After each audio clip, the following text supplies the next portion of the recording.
If you have ever stood in front of a class of 8-year-olds and thought, why won't they just sit still? Or I just explained this rule 5 minutes ago, 5 times. Why don't they get it? You're not alone. Here's the truth. It's not you, and crucially, it's not them being naughty. Teaching English to children is fundamentally different from teaching adults. If we try to teach kids using adult methods, we lose. If you understand how their brain, bodies, and hearts actually work, suddenly the chaos turns into learning. Hi, I'm Nasser Musafoi. Welcome to Teaching Dream. This is the first episode in our series, Teaching English 101 for Young Learners. Today, we are stripping away the complicated theory and giving you the 5 essential characteristics of children aged 4 to 12. We are going to cover the concrete rule, the secret formula for attention spans, how kids chunk language, why safety comes first, and the huge shift between a 6-year-old and an 11-year-old. Whether you're studying for your CELTA or TKT, young learners, or just trying to survive your next day, morning, or afternoon class, the video will change how you see your students. Before we dive in, hit that like button. If you've ever had a lesson plan fall apart in the first 5 minutes, let's fix that right now. Let's start with the biggest mistake novice teachers make. This example uses the subjunctive mood. It is essential that he be on time. Notice we say be, not is. Children up to about age 11 are concrete learners. That means if they can't see it, touch it, or do it, it doesn't exist. Imagine you tell a 7-year-old, add ed to the verb to talk about the past. That's abstract. Their brain literally filtered it out. But if you show a picture of a boy walking yesterday and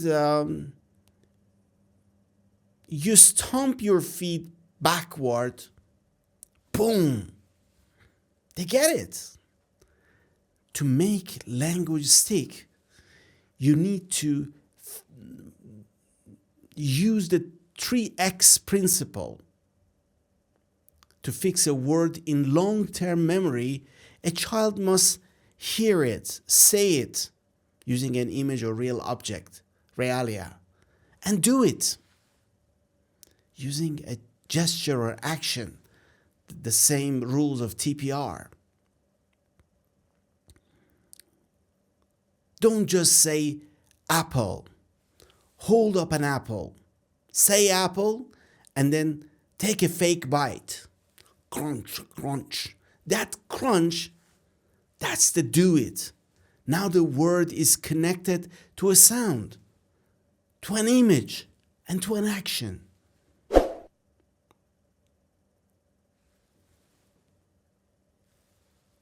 Great question. Many teachers worry that using props and gestures looks unprofessional or too playful, especially if parents are watching. But actually, this is the gold standard in Cambridge, YLE, and Trinity exams. Examiners want to see you using total physical response. They know that movement proves comprehension. If the kids are moving, they're learning. So you aren't playing, you're using evidence-based methodology.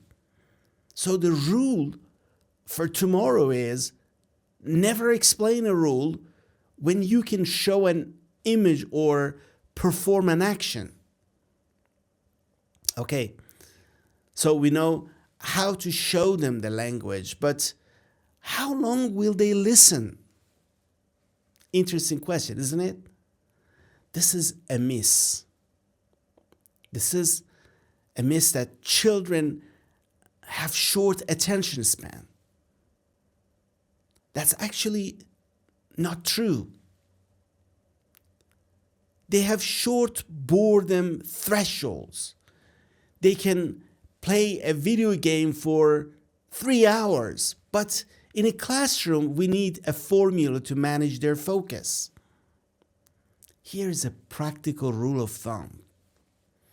A child has approximately 1 minute of focus per year of age. So a 6-year-old, you have about 6 to 7 minutes of pure focus on one task. A 10-year-old, maybe 11 minutes. After that, biology kicks in. They need to change gear. If you fight this, you get behavioral problems. If you work with it, you get flow. We manage this with steerers and settlers. A steerer is an active task to wake them up and burn energy, like a mingle activity or a song with actions. A settler, on the other hand, is a calming task to focus them, like coloring, writing, or listening gap fill. Let me give you an example.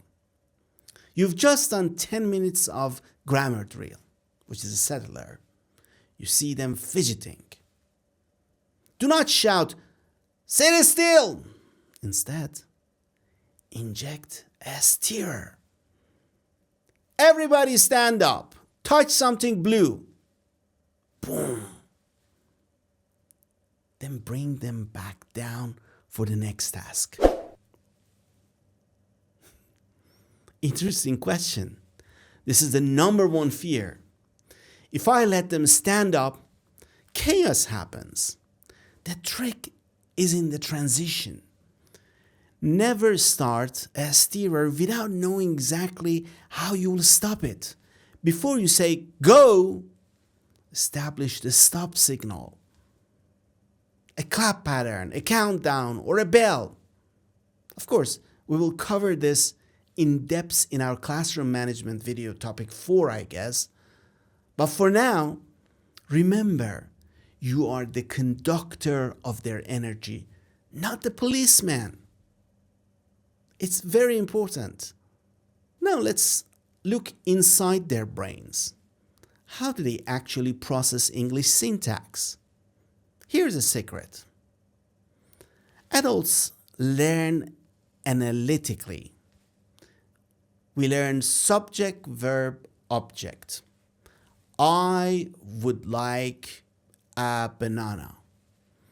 Children are holistic learners. They learn simply by hearing. They don't hear like adults. They hear, I would like a banana. To them, that's not 6 words. It's a one giant word that means, give me food. This is called chunking. Research by scholars like Jane Moon and Michael Lewis shows that children acquire these prefabricated chunks first. Later, years later, their brains will separate the bricks and understand the grammar. Why does this matter for you? Stop correcting every grammar mistake in the beginning. If a child says, I go to the park, celebrate it. They communicated. If you stop them to explain irregular verbs, you kill the flow. Instead, teach useful chunks. Don't teach, may I go? Teach the chunk. Can I go to the toilet? Instead of saying, you have to say, for question form, bring can in the beginning and then subject. No. Can I go to the toilet? Repeat, can I go to the toilet? Teach the chunk. I don't know. That's it. Interesting question. I hear you. But here's the thing. Fluency comes from chunks. Accuracy comes from analysis. In exams like Cambridge starters or movers, they are tested on their ability to communicate meaning. If a child pauses for 5 seconds to think of a grammar rule, they lose marks for fluency. If they use a natural chunk, they score high.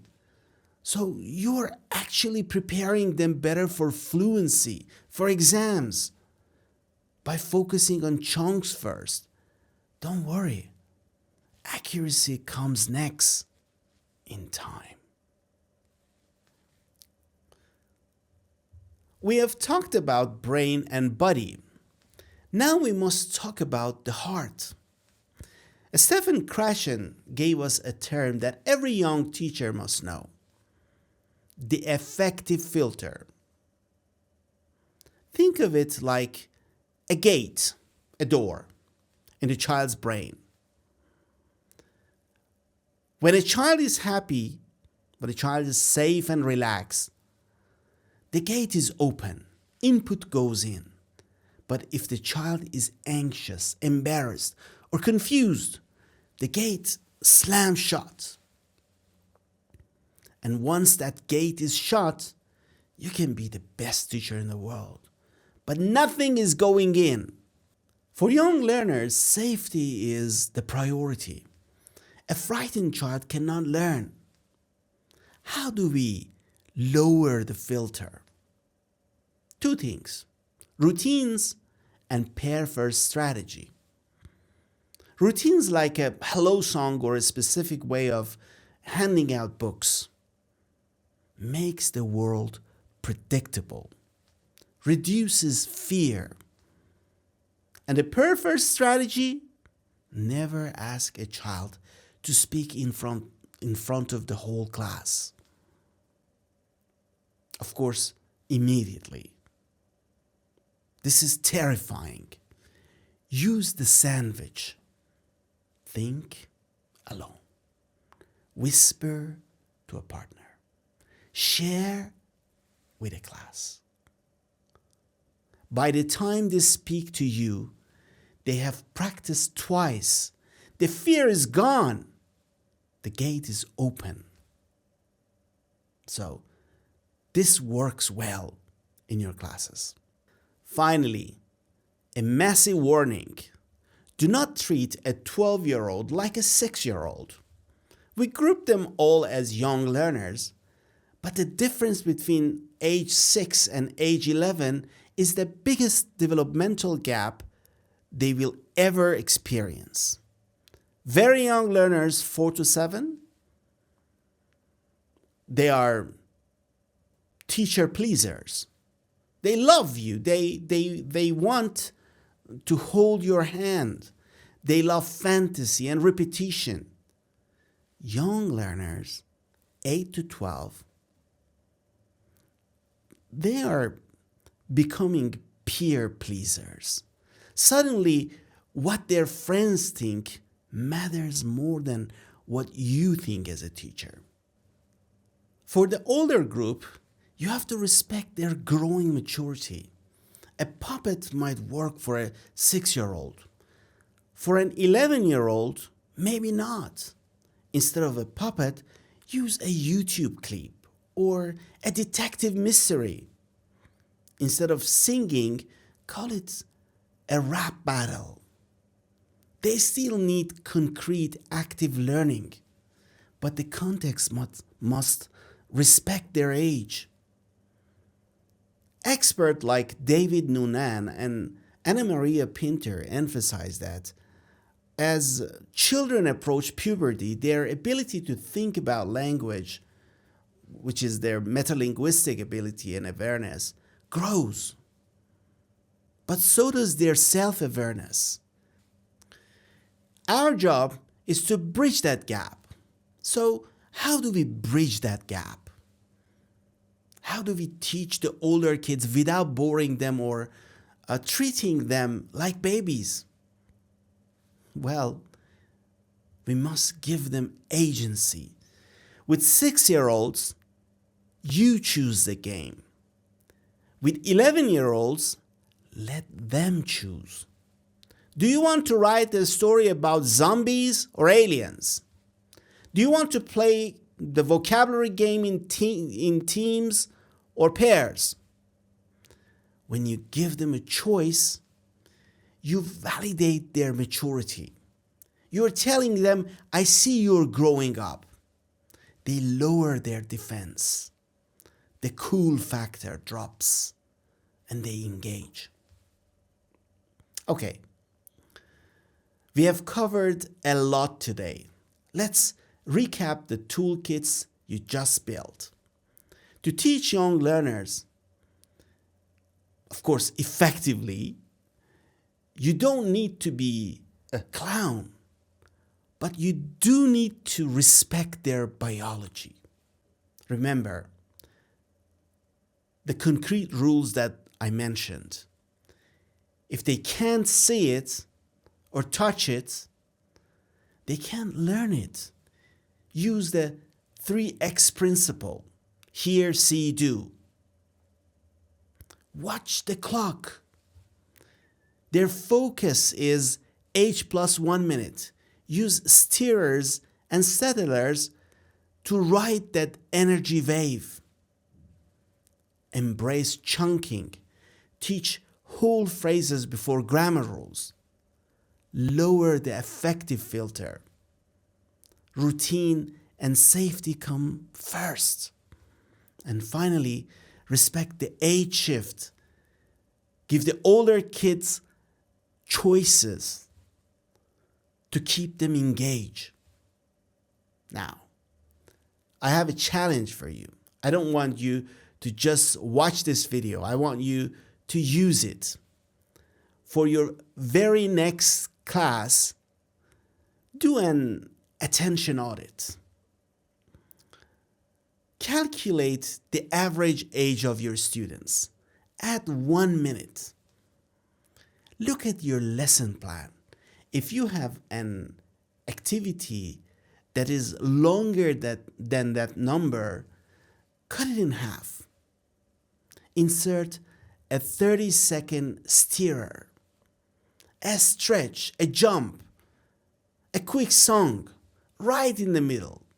Try it and tell me in the comments, did the behavior improve? I promise it will. Teaching children is one of the hardest jobs in the world. It takes energy, practice, and a lot of heart. But when you see that light bulb go on and they use a chunk you taught them, there is no better feeling. If this video helped you, hit like, subscribe to Teaching Dream, and share this with a teacher, friend, or whoever needs a coffee break. I'm Nasser Musafai. Keep teaching, keep dreaming. See you next time.